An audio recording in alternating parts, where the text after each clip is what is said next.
नमस्कार। आज के इस वीडियो में आप सभी का स्वागत है। मैं हूं अजय चौहान। हमारे पुराणों ने बहुत छोटी छोटी बातों को बहुत ही तरीके से समझाया है और बहुत ही विशेष तरीके से उसके विषय में टिप्पणी की है। अब ये निर्भर करता है कि आप कितने समझदार हैं, आप कितना समझना चाहते हैं और उनको कितना अपने अंदर उतारना चाहते हैं।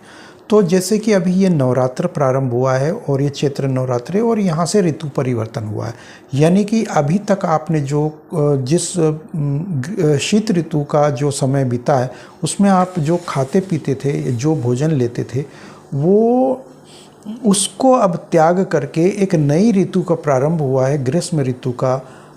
तो उसमें अब आपको क्या क्या खाना चाहिए, क्या पीना चाहिए, किस प्रकार से जीवन जीना चाहिए, तो वो सब चीज़ों को एक आधुनिक युग में अगर हम कहें तो बहुत विस्तार से आपको सुनने को, समझने को मिलेगा, आपको पढ़ने को मिलेगा कि कौन सा डॉक्टर क्या कहता है, क्या खाना चाहिए, क्या नहीं खाना चाहिए। तो आयुर्वेद क्या कहता है, होम्योपैथी क्या कहती है और एलोपैथ क्या कहती है, और आपका अपना शरीर क्या कहता है कि इसमें कौन सी चीज़ें रिएक्शन कर सकती है, कौन सी नहीं कर सकती है, और गर्मी में बाहर निकलो तो ये खाओ वो खाओ।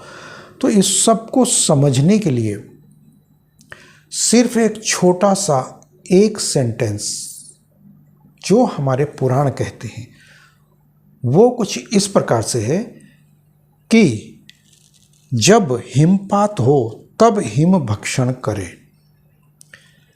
यानी कि जब बर्फ गिरती है तो आप उस बर्फ को, यानी कि हिमपात, जब हिमपात होता है तो आप उस हिमपात को पता नहीं कितने लोगों ने खाया हो, लेकिन जब बर्फ़ गिरती है ऊपर से तो बर्फीले क्षेत्रों में अगर जो गया हो या जो जिसने बर्फ़बारी देखी हो तो वो उस बर्फ़ को आप खा सकते हैं।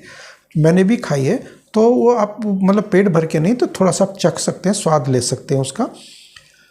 तो उस बर्फ़ को खाने से आपको कोई हानि नहीं होने वाली। छोटा सा पीस आप खा सकते हैं या देख सकते हैं, और पता नहीं लोग कितना खाते हैं, मुझे नहीं पता, लेकिन मैंने खाई है। तो वो एक उदाहरण है।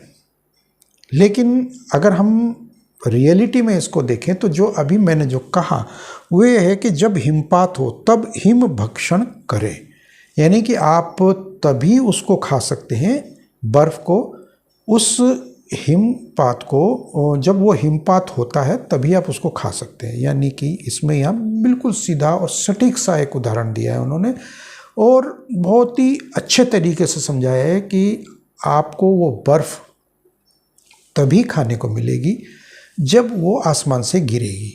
तो वो आपके लिए गर्मियों में या बारिश के मौसम में नहीं गिरेगी। और जो जहाँ रहता है, जिस क्षेत्र में रहता है, जिस क्षेत्रफल में रहता है, वहाँ पर यदि बर्फ़ कभी नहीं गिरती है तो उसको वो बर्फ़ खाने को नहीं मिलेगी। यानी कि उसके लिए वहाँ विशेष प्रकार के फल, फ्रूट, सब्जियाँ, अन्न आदि वहाँ पर विशेष प्रकार का अलग मिलता है।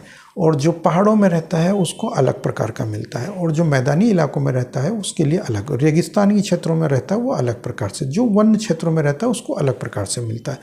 तो ये क्षेत्र के हिसाब से भी हुआ और ये ऋतु परिवर्तन के हिसाब से भी हुआ। तो सर्दियों में आपको जो कौन सा भोजन खाना चाहिए, कौन सा फल फ्रूट खाना चाहिए, वो सर्दियों में मिलने वाले फल फ्रूट है। गर्मियों में कौन से खाने चाहिए, कैसा पीना चाहिए, वो सब कुछ ऋतु परिवर्तन के हिसाब से वो समझाया हुआ है। तो गर्मियों का, सर्दियों का, बारिश के मौसम का, ये अलग अलग। तो यहाँ बिल्कुल एक छोटे से सेंटेंस के माध्यम से हमारे पुराणों ने इतना समझाया है कि जब हिमपात हो तभी हिम भक्षण करें। यानी कि हम ये कह सकते हैं कि हमारे पुराणों ने जो कहा है वो ये है कि उस विशेष मौसम के फल फ्रूट, साग सब्जी, भोजन, समस्त भोजन की जो सामग्रियां हैं वो उनको उसी विशेष स्थान पर विशेष ऋतु में ही खाया जाए तो आपके लिए फ़ायदेमंद है, अन्यथा वो आपके लिए फ़ायदेमंद नहीं है। हालांकि हम देखते हैं कि आजकल जो रेफ्रिजरेटर हर घर में मिलने लगे हैं तो वो आपको 12 मास वो खाने की चीज़ें ऐसी देते हैं, वो स्टोर करके रखते हैं।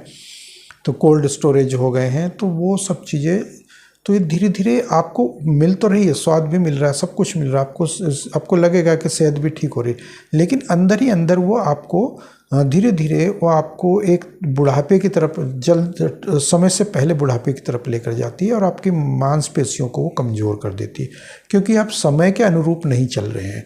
आप असमय आप उन वस्तुओं को खा रहे हैं जिनको नहीं खाना चाहिए। तो हर ऋतु में यहाँ पर फल फ्रूट और साग सब्जी वगैरह उत्पन्न होती है, मिलती है, तो आपको वही चीज़ें खानी चाहिए। तो ये हम इसको विज्ञान से भी जोड़कर देख सकते हैं, हम इसको आयुर्वेद से भी जोड़कर देख सकते हैं, हम इसको एलोपैथ से भी जोड़कर देख सकते हैं, और हम इसको अपने पुराणों के माध्यम से अगर हम इसको देखें तो ये हमारे लिए बहुत ही एक लाभप्रद शिक्षा हो सकती है। तो ये थी मेरी आज की जानकारी और विचार। यदि आप लोगों को मेरे ये विचार और जानकारी अच्छी लगती हो तो कृपया कमेंट बॉक्स में मुझे ज़रूर बताएं, और जाने से पहले इस वीडियो को लाइक अवश्य करते जाएं। मिलते हैं अगले वीडियो में, तब तक के लिए जय श्री राम।